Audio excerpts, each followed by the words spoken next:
Bike Safety Podcast with Vance and Bart. It's a trap.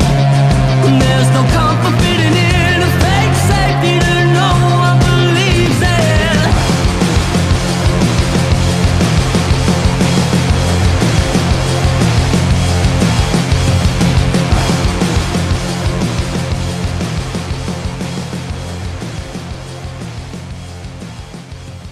So, I've got some news.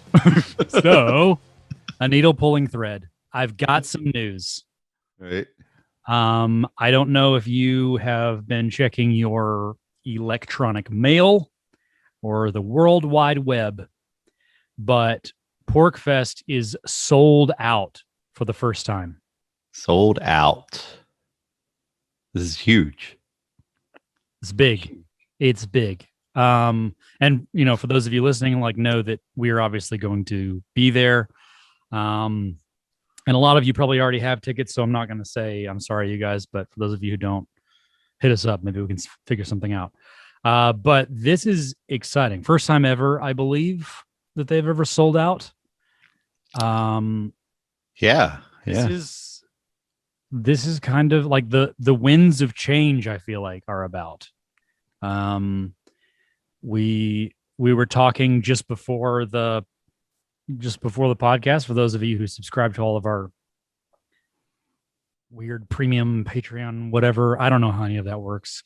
But for any of you who subscribe to our hooplas, you'll know that we were chatting just before we started recording, about some new literature coming out. And how well that's doing as well. Yeah, we're showing it on camera, even though Such a good cover. Podcast. So Here. Yeah, It's audio, well, so we'll do Here we this. Yeah, that's the pages. Oh, do one more. That was really good. Okay. Here we go. All right. Do you want to tell the folks at home what they were just listening to? This is the Anarchist Handbook by Michael Malice.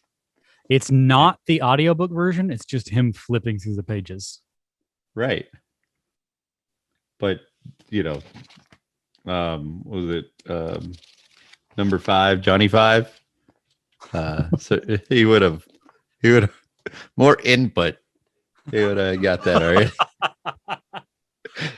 Oh man, Short Circuit. We should do a breakdown of why that's the greatest film ever made.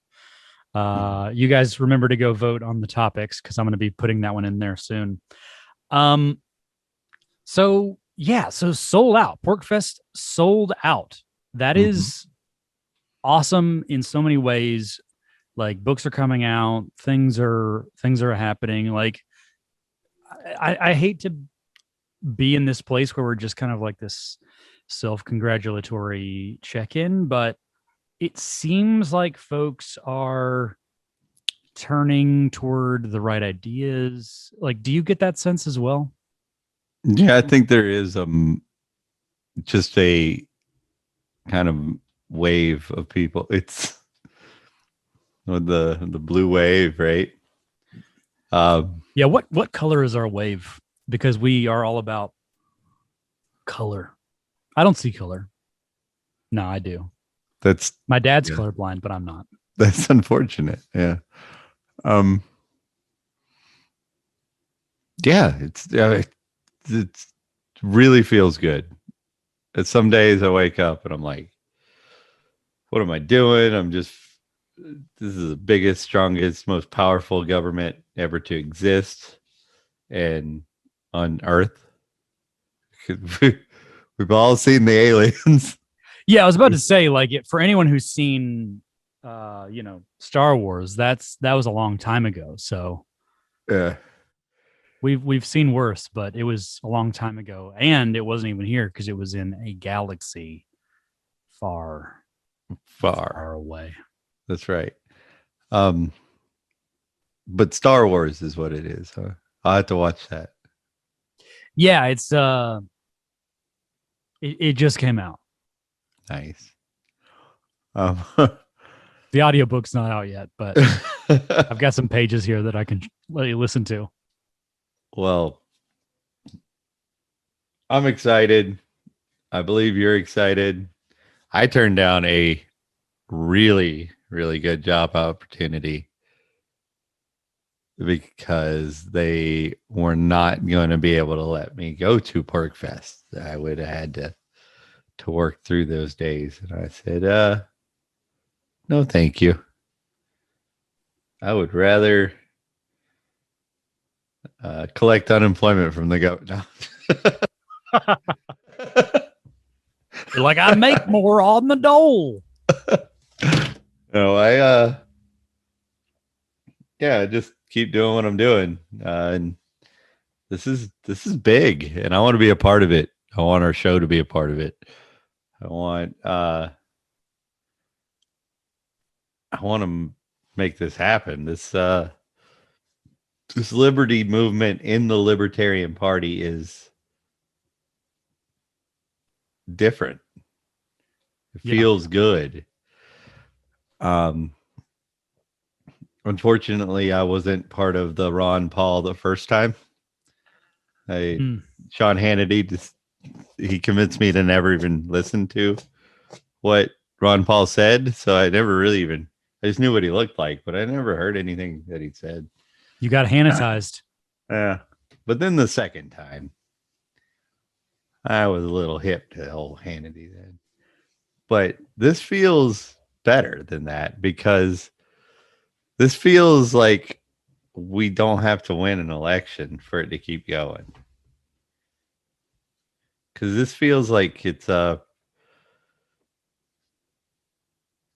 we're not in enemy territory. We've just reclaimed our home as true, liberty-minded people. We've come back home. The Libertarian Party can be just like a congregation room for us, for the message to spread, for a comfortable place for liberty people to be. We don't have to come into it like we were the Republican type stuff and be like, oh, yeah, we're with you guys, but you're not really, You can actually just be a libertarian here.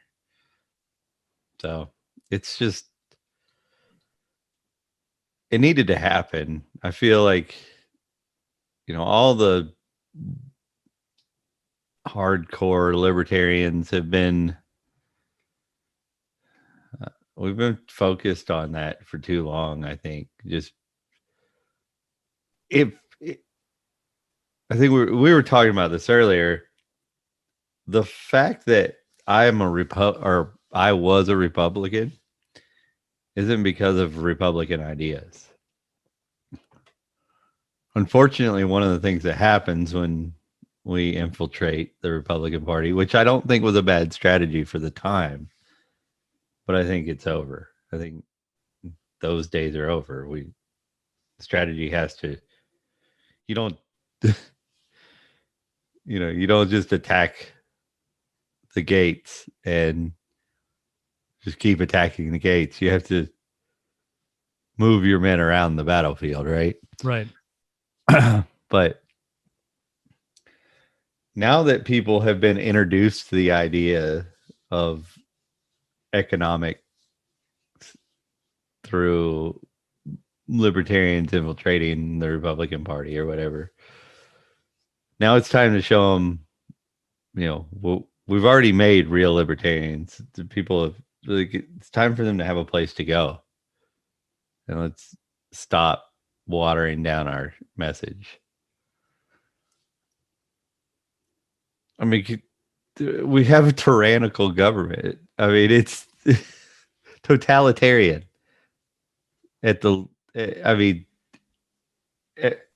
by far. We've gone completely totalitarian. I mean, the government controls every bit of a lot of people. People sat there and watched the TV to see if they could see their families. could hold their grandkids. Watch to see if their governor would let them. That's not what I was told America was as a child. That's not what my dad told me that he was in the Marine Corps to protect. You know what I mean? So it's not, I don't think this is not a time for compromise. Right. And I think I think a lot of people feel that way. I mean, look at the turnout. Look at the Mises Caucus. Look at all these libertarian events. People are excited beyond. There's not even a candidate for a president. Like we don't even need one. I don't think that if we didn't even put up a candidate, if nobody from the Libertarian Party ran for president at all, I think this could happen. I think we'd be right here still. I think the fact that we're taking over, we're talking real liberty, and we're bringing it to their doorstep. We're in their face. They're scared. The local governments, we're because we actually have liberty-minded people there now. They're taking these things. They're trying to reduce the power of government without getting elected. And if somebody gets elected, then even better. But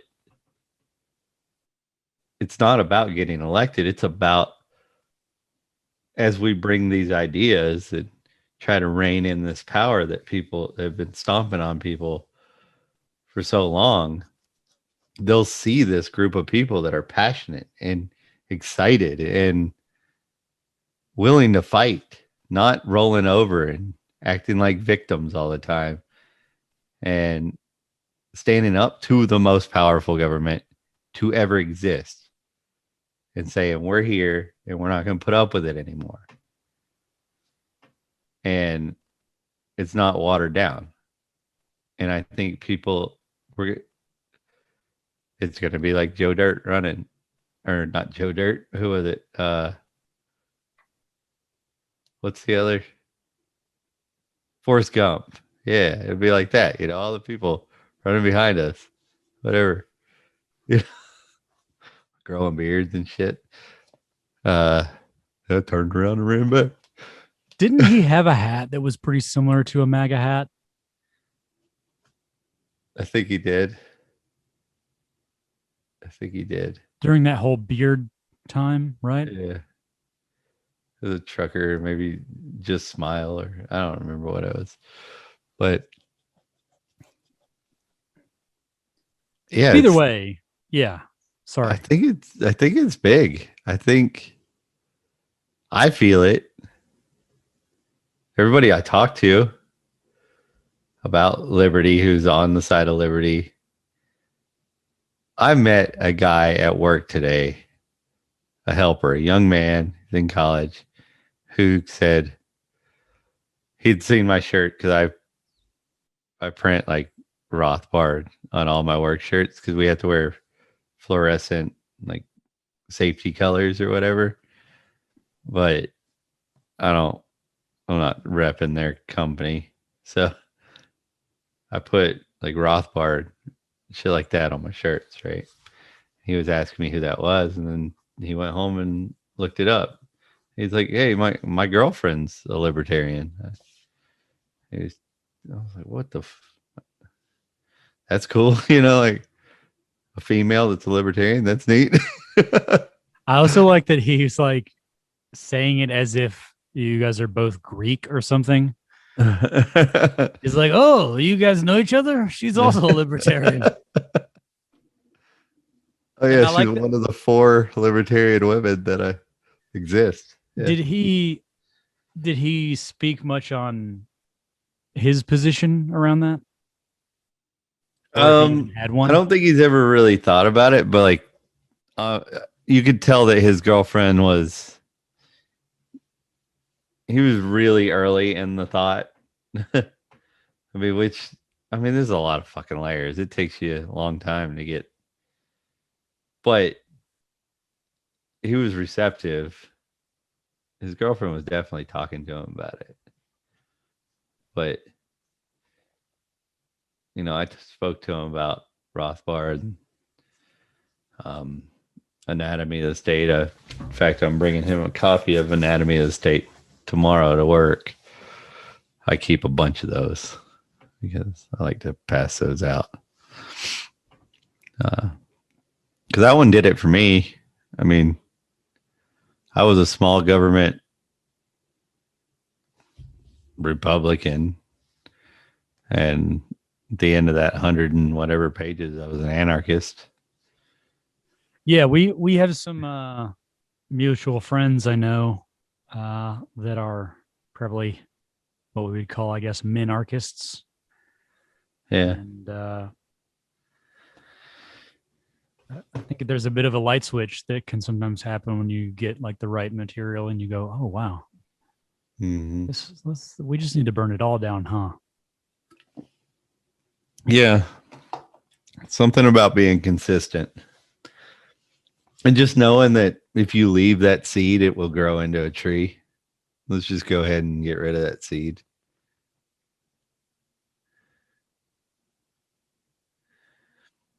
Yeah, it's cutting your hair versus having laser hair removal. Right. Yeah, because trees aren't bad, so we can't use that analogy, right? Yeah, that felt a little.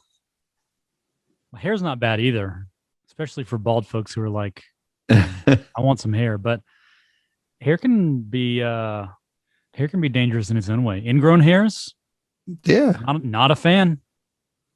Yeah. Tried it. Didn't like it. Been there, done that. Not a fan. Yeah. But there's still some really respectable people who think that infiltrating the Republican Party is the way to be, and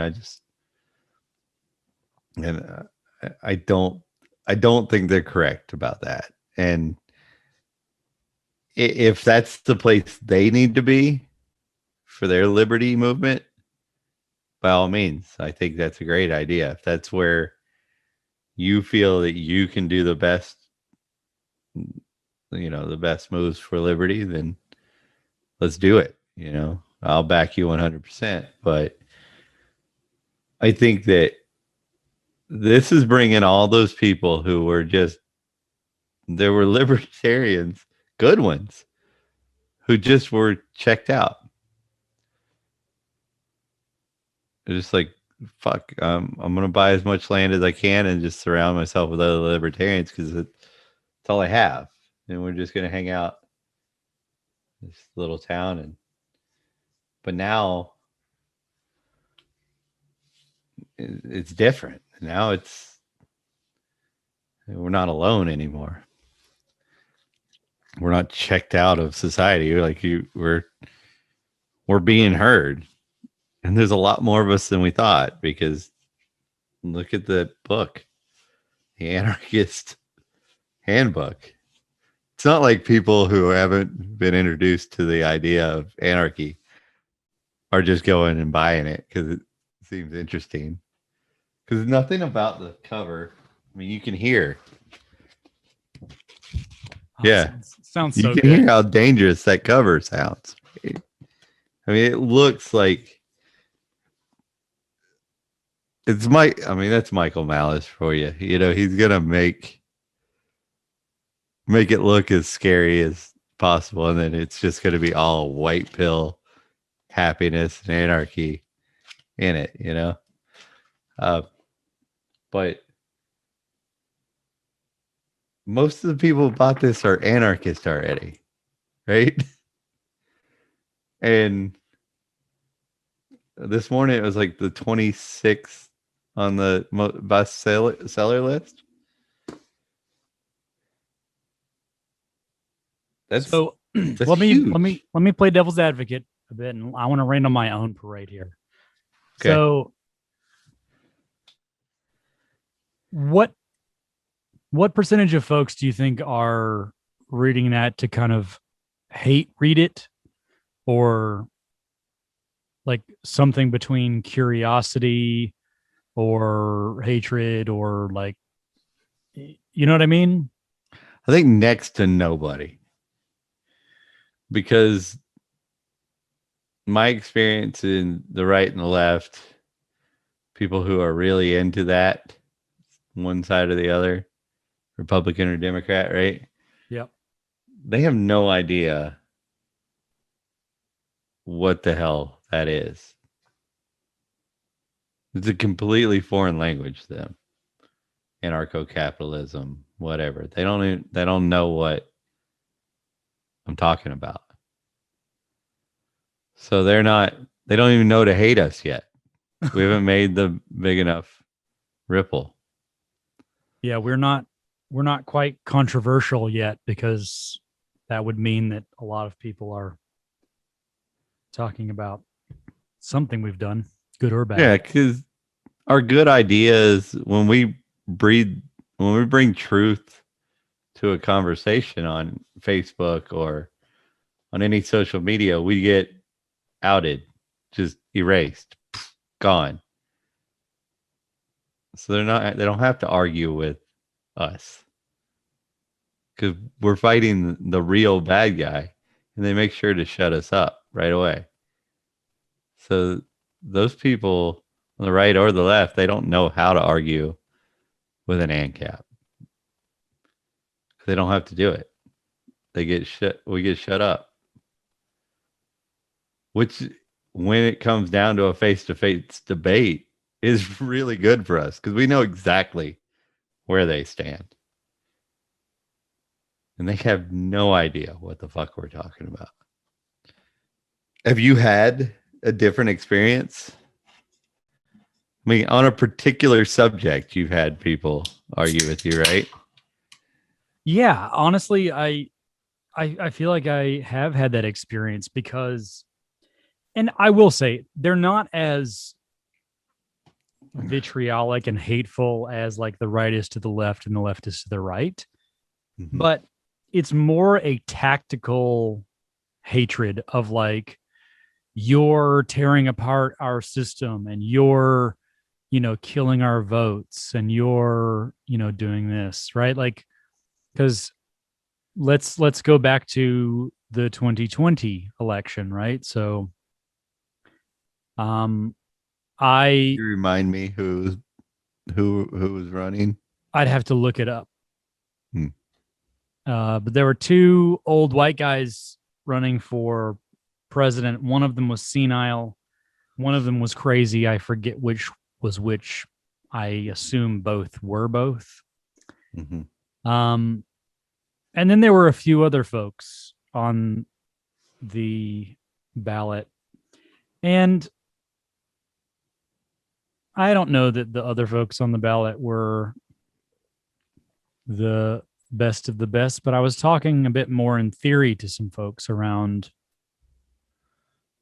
let's just call it third party candidates, right? Let's not even talk about libertarian. Let's just say a third party. Right. Like there's a party here, a party there, a party over there. Yeah. 3 parties. 3 of them. I gotcha. You got it. I'm following you so far. And when I even suggested that, it was immediately shot down by anybody I was talking to, because they said, "Oh, well, that just takes away votes from us." Yeah.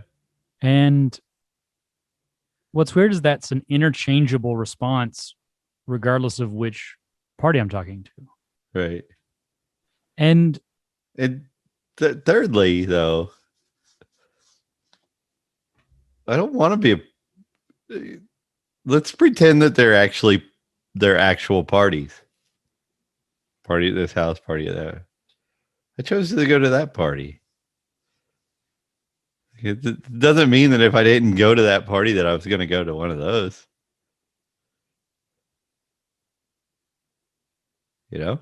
Just because I voted for Joe Jorgensen or whoever doesn't mean that if I didn't vote for them, I was going to go vote for one of the others. No, but you have to. Right. See, that's the Haven't difference. you heard? Especially libertarians, like real principled libertarians. It takes a lot for us to like justify us going to vote. Like, for me to go to vote, even for somebody I want to vote for, like I gotta have something else to do too. Like I gotta disrupt the voting line. I gotta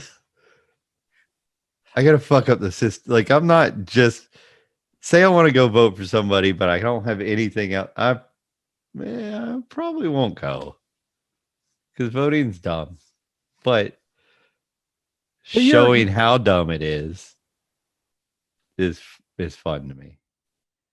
But you're also way deeper into that lifestyle than some of these folks that I'm talking about, right? Like, let's say I talk to someone who is they're Republican by default, right? Like they are they did not like Trump, but they liked Biden even less. Okay. And they don't necessarily identify as Republican, but they certainly wouldn't identify as a libertarian. Because I think that, and I hate to make it like a semantic argument, but the word libertarian, the word liberty, which is something we already talked about, you know, on well, we talk about it pretty often, is like the like 9/11 people co-opted the word freedom, which is why a lot of the stuff that we talk about is, you know, freedom is almost like a meme now. So like libertarian as a party, as like an identifier, I think people prickle at that. So I think it's more just the folks who kind of by default identify with one of the big two, but feel like they still have some loyalty or something to those parties because, well, I like this third one better, but there's only one of these two that's going to win. Well, that's why. I mean, well, okay. If people actually elected major candidates like presidents and senators and whatnot, if it wasn't done by the CIA, the FBI, then that kind of thought process is why. Yeah, duffel bags aside. Yeah. But like, who cares? Like, I'm sorry, but if you're sitting here telling me that the third party candidate is why your person lost, well, then get a better person. That's the problem. Like, you guys are sitting here telling me, oh, I don't like this guy, but he's better than that guy. Well, then you get a better person. It's a free market. I don't have any sympathy for you. If we're taking your capital, if votes are your capital, we're taking it. And then you got to have a better product out there. So I just thought about this parallel. I didn't even think about it, but until now, the idea of votes being capital and them approaching it the same way that they approach monetary policy is just print more. Yeah. Exactly what they do.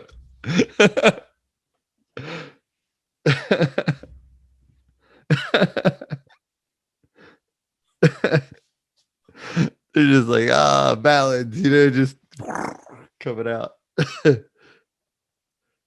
The Federal Reserve ballot bank.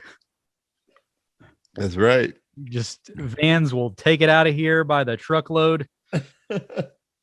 Duffel bag by duffel bag. I'm gonna follow that down on like a blog post, I think. Mark my words. Yeah. That's great. But I mean, I'm sorry, but like that whole argument, and I remember as a Republican thinking that too. And but I was also thinking I don't like it my option as a Republican, like for who I'm voting for. It's like if I was sticking to my beliefs on free market solutions, then I wouldn't have been that way. Like it's almost like they want us to make a law that like the third party can't exist because they want their guy to win. But who's to say that all those people are coming over to vote for your guy? Or they're not going to vote? Or they get mad and they secede? I mean, if, I'm sorry, but like, if the U.S. making a law that third party could not get involved would ensure that there is a bunch of libertarians that secede and have a libertarian state, I would back that law 100% to get that ball rolling. But this is exciting, man. There's a lot of talk. In our circles, at least, where there wasn't before. It was just like all a wink and a nod. And Cap, huh? Yeah. I know how you feel. You know, go hide in your hole. And now it's not. We're out. We're telling everybody who didn't want to fight they don't have to. And just, just don't cut our legs out from under us. Like if you're a libertarian who doesn't want to be called a racist because you're making a difference, then, you can still be quiet in your hole. Just don't cut us down while we're doing it. Right. Yeah. It's fun for people like me. Do you think that has anything to do with the democratization of information? Like there is still very much a system of mainstream media, the big names who continue to be the channels for state controlled and state funded information, but there are many independent outlets by the technologies that have been enabled through the state or otherwise, ironically. Yeah. Internet. So like let's say, the Al Gore. Yeah, we got to thank our buddy for putting those series of tubes together. It's really been his own demise. It really has. It is the Ouroboros, the snake eating its own tail. But do you think that that's kind of why this is happening? Because not to be the guy who's trying to say that, oh, well, we're right, so that's why it's happening. The truth will set you free. But it kind of is that, right? Like over time, people have just gotten tired of this narrative and have realized that, oh, the person next to me is tired of this narrative, and the person on the other side of the world is tired of this narrative. Yeah. And maybe I don't have to be the only person. Maybe it's everyone. Maybe we're all like this. I was listening to a libertarian that lives in Brazil on the intrawebs. And the third most Googled name in Brazil, which is a very overwhelming government there, right, is Murray Rothbard. There's a huge movement of libertarians in Brazil. South America. That's huge. Can you imagine like Brazil turning into a... So tell me about this again, because I want to figure when you say third most Googled name. Yeah, like person, like Murray Rothbard.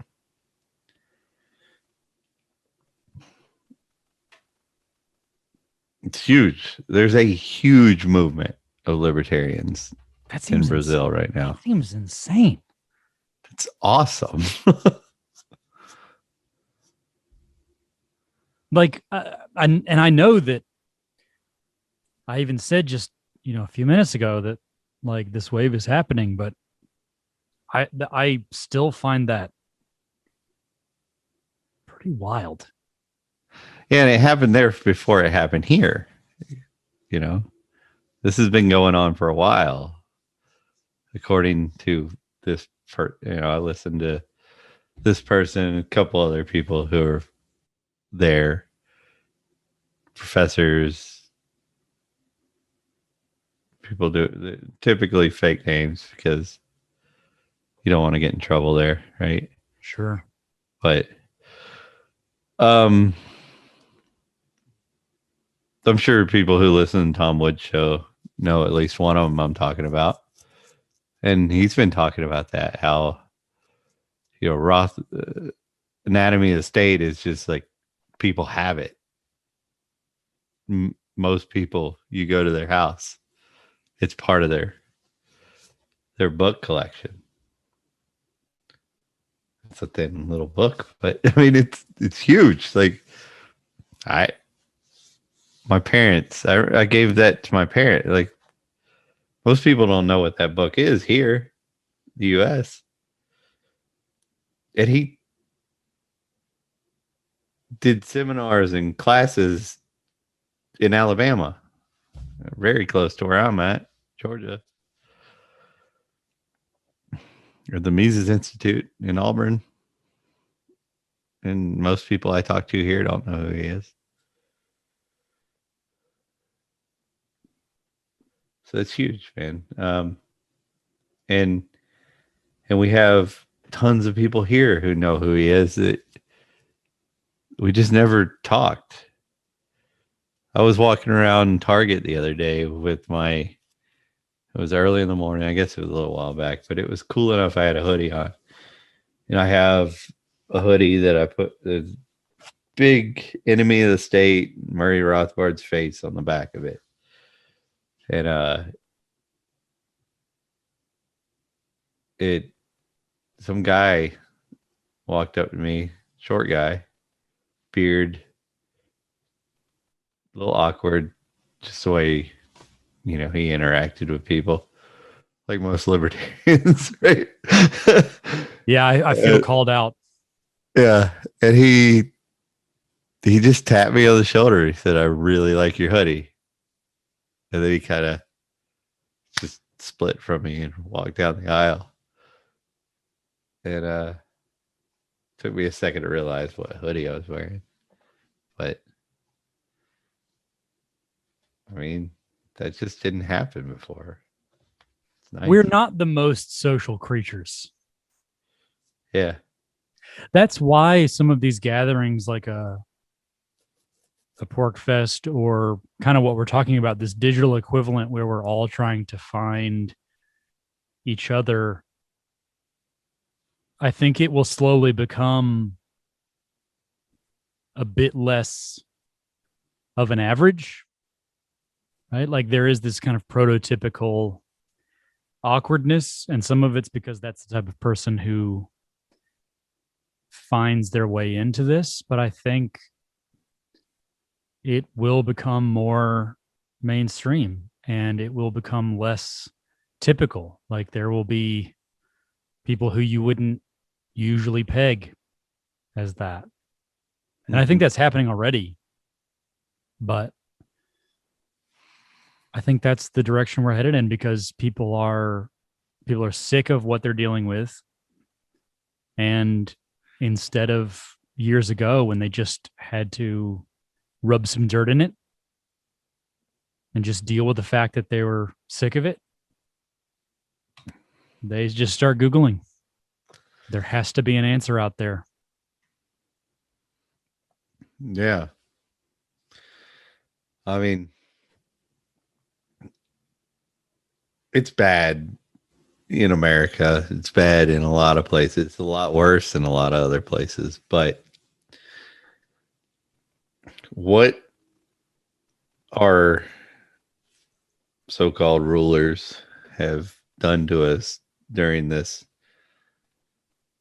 crisis, and the fact that like they have done things they knew there was information out that was going to kill people to do, and they did it, in my opinion, to inflate the numbers of deaths to increase the panic, like making sure that old folks' homes had to have let in COVID infected people into them, so old people would start dying and the numbers would go up, since they weren't actually going up naturally. Yeah,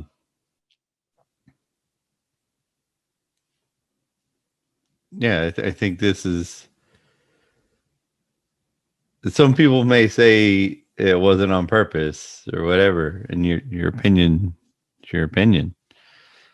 But they still, even at that, you have to understand it doesn't work to put somebody not qualified to make those decisions in charge of making those decisions for everybody, as opposed to a person. I don't care if you've got a degree or your title or whatever. If you are the best person to make the decision that you need to make for your whatever, it's your job to get information from experts that you deem credible, and you make the decision for you, because you know where your life is. You know what your responsibilities are. You're living your life every day. And they're not. They're living in some fantasy world where they just suck us dry. And we're supposed to pretend like we just couldn't make it without you. We're not safe, because people believe in this fake safety bullshit.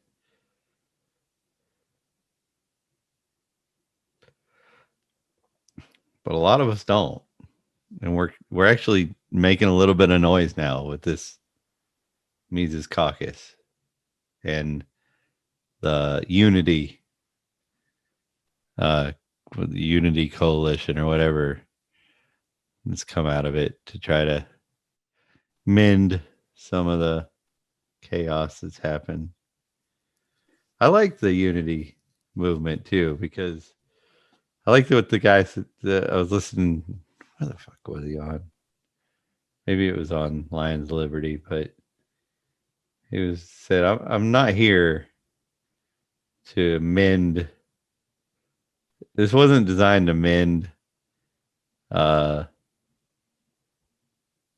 between whatever the communist or whatever.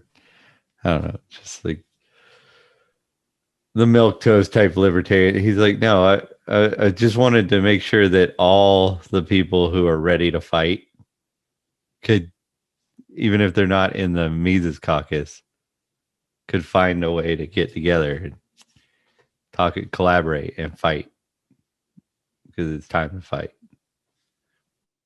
I can get behind that. I think that this has do you think that this has anything to do with it's not even really have anything to do. Do you think that this is not just a silver lining, but weirdly a necessary evil, or a fact that maybe all of these lockdowns and this government overreach was actually the straw that broke the camel's back? And if they hadn't done that, people would have still been just as complacent? I do. Yeah, I think that they were always working towards this. I just think that maybe, they always try to push a little bit. I think they might have pushed a little too hard this time. Because we were silent and all kind of hiding in our little houses and just had given up on everything and just said society is fucked. I want to make sure my family's okay. Just hiding in our corners. They didn't realize how many of us were there. Is what I think. And then they did this, and then we came out.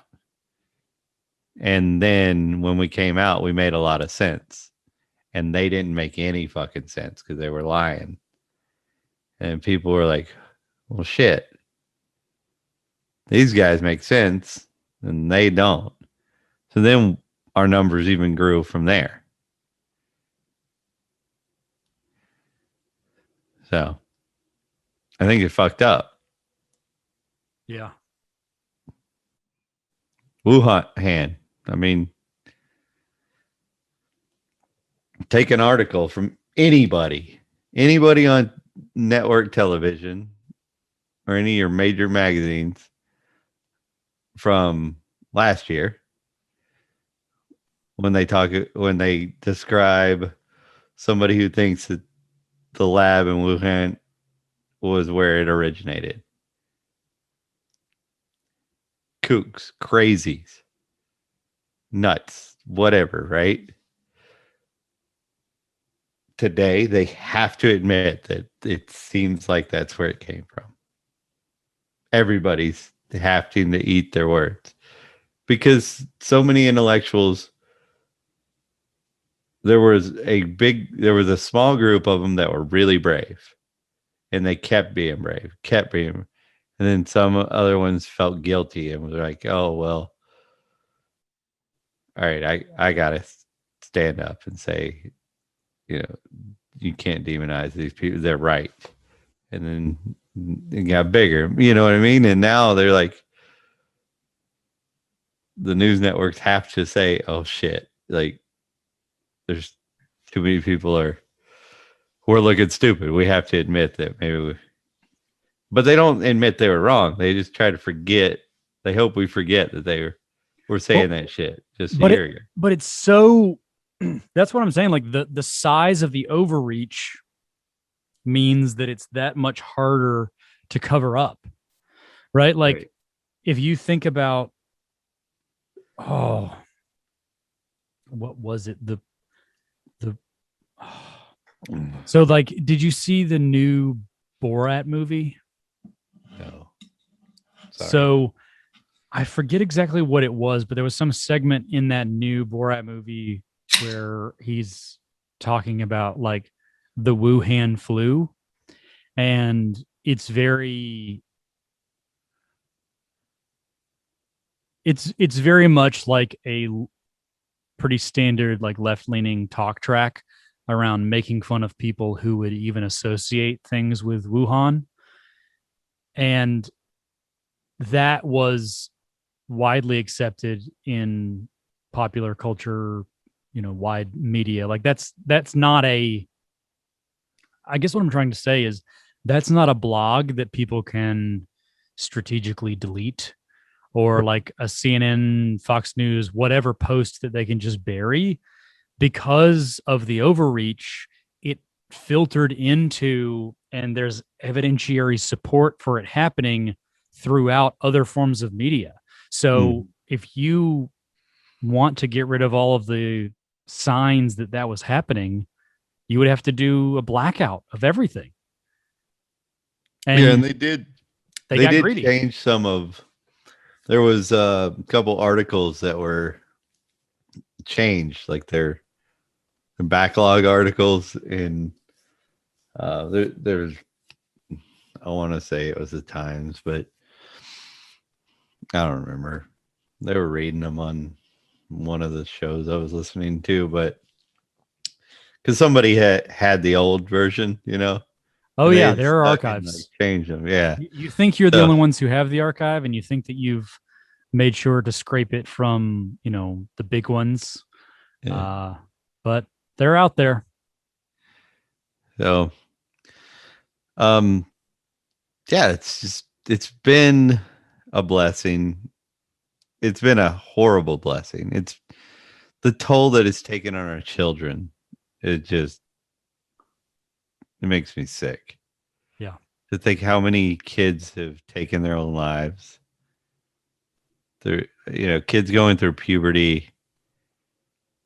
Um, I don't know if you've gone through puberty yet, but I'm working on it. it's rough. Yeah. No, it's it's sad because it didn't have to happen. It only happened for a power grab. It's the only reason it happened. Like we could have had a illness that got released from a lab, was dangerous to old people and to sick people and to extremely overweight people or smokers or whatever, right? And we could have said, oh God, that's terrible. Let's try and help these at-risk people out. Because we don't want people to die because we're humans. But no, we leave it up to the government's there to protect us. So let's leave it up to them. What do? They're like, oh fuck, like we could get all this power if we just make sure that enough people die from this. So let's make sure that the sick people go to the old folks' homes so we can get these numbers to jack up.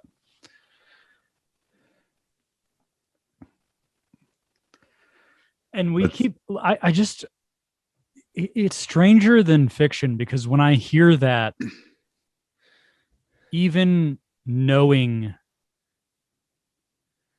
that we have found confirmed cases where that kind of behavior has happened, I still don't want to believe that. Right? Like I still have the same reaction. Like I emotionally don't believe that. Intellectually, I know that that's happened. Like we've seen these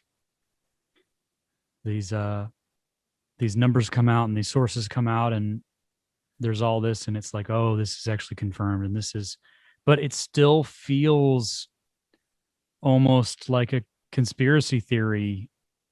It seems truly stranger than fiction. You see this stuff and you go, there's no way a human could let that happen. And I still feel like I'm talking about some possibility that I just hope to God is not true. But in fact, it is. And these things are confirmed. These things happened. And just in my mind, I just still can't wrap my head around the fact that you would, in exchange for power, let people die. Yeah, I mean, put them in harm's way.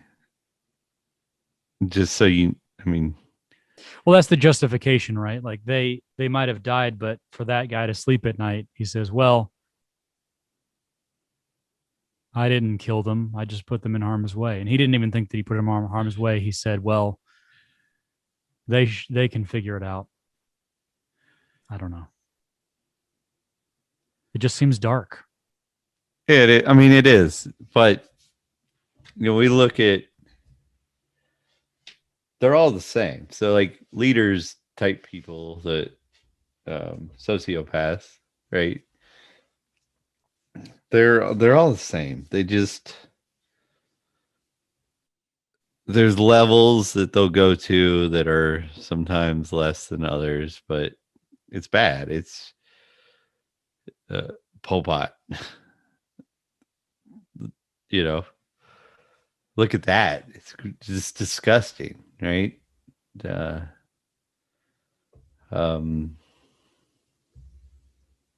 What the guy who Dracula is based off of? That guy, the old count. Yeah, impaling people and putting them in gruesome, tortured things, and making them scream just to scare off enemies, you know. That's it. That's who these people are.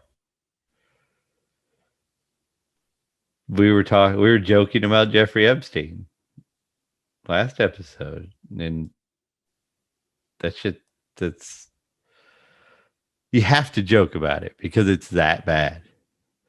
Because we know that there's 2 or 3 others out there that our tax dollars are paying for doing it right now. Right. It's not over.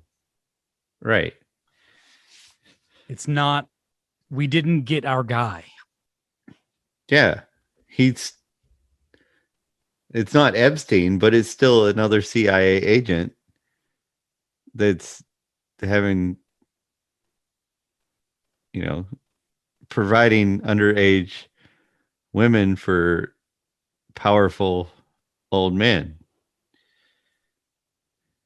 Who will not learn their lesson because we have shown them that no matter how things go, no matter who gets caught where, no matter what comes out, we will make sure that we keep the power. Right. And we've seen that play out over and over again with the Epstein thing. So Right. no one Yeah, learned it that got lesson. to the point where Epstein had to go down. There was just too much. The internet would not let it go. Trust me. They tried. The state tried to just wait this out and pretend like it wasn't a story for a long fucking time. And you know, it's still, when people talk about conspiracy theory, crazy people, they mention Pizzagate. And yes, there were elements of Pizzagate that were crazy. But Pizzagate's what got Jeffrey Epstein caught. That was the evidence that was followed. They would not let it go. So, Well, that's the whole thing with all of these, like, let's call them like meta conspiracies, the big pools of things, the QAnon and things like that, where you can really quickly dismiss legitimate things by pairing it up with insane ideas and just poisoning the well. And I know really, really intelligent people, really thoughtful people who are dismissive of things like that. They are dismissive of things like Pizzagate and not realizing that there's more to it. right. Because And they only see the fact that, oh, here's some conspiracy theorist who is like going into some pizza shop and putting it on the internet. Like, that has nothing to do with it. right. The CIA has done, just like any marketing company, has done marketing research. When you get close to Pizzagate, or when you're getting close to whatever you're breaking, right? You're getting traction. You're finding out the truth online, because you're not going to do it on a major news network. Not today, right? So you're a small independent journalist. You're bringing in resources. Remember, they're going to poison your well. They're going to send you CIA people to give you false information, to discredit whatever you're about to reveal. It's going to be very hard for you to weed out who's the CIA plant and who's like the guy giving you the real information. They know what the fuck they're doing. That's what they do for a living. They lie to people and steal and kill and manipulate. So that's what they do. Like, you've got your QAnon, which QAnon was probably straight up right at the beginning. I think it was.